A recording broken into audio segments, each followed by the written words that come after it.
What does the term nano mean?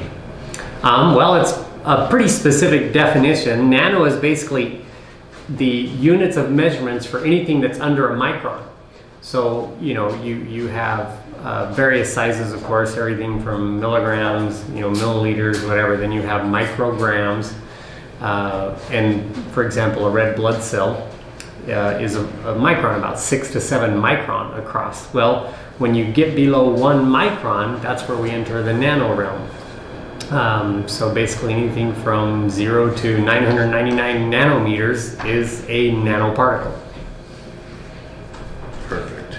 How does nanotechnology work? Nanotechnology is basically just the science of nano, the science of making things small.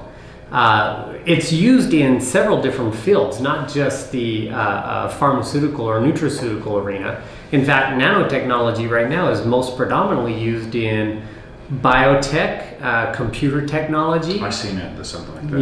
Yeah. We even paint manufacturers or inkjet manufacturers right now use nanotechnology, so you can actually get more ink onto a page, or I should say less ink, but more coverage, more surface area. So one cartridge will print 300 pages, whereas back in the 90s, one cartridge printed 30 pages and things, even though the cartridge is the same size. So nanotechnology is used in a broad range of fields and sciences right now.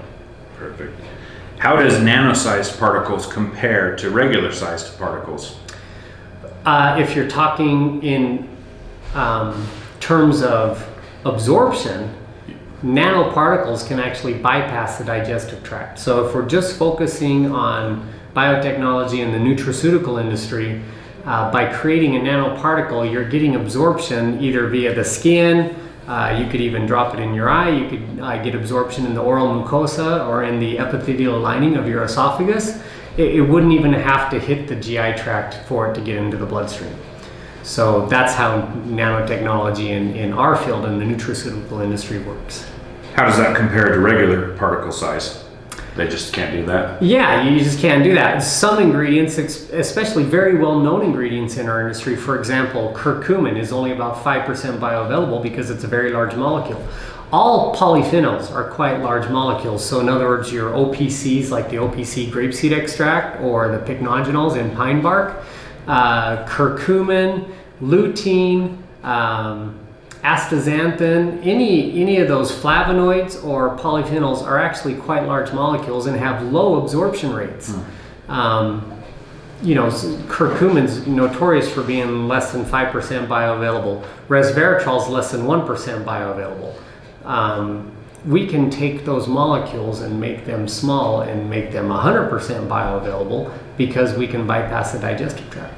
Is that one reason why, when people take capsules, they can say, hey, this doesn't work for me because it never absorbed? Yeah, exactly. It's one of the reasons why doctors have scoffed at the nutraceutical industry for years, because we have notoriously low bioavailability. And secondly, not a lot of clinical science to back it up, clinical studies to back up the claims that people are making in the industry.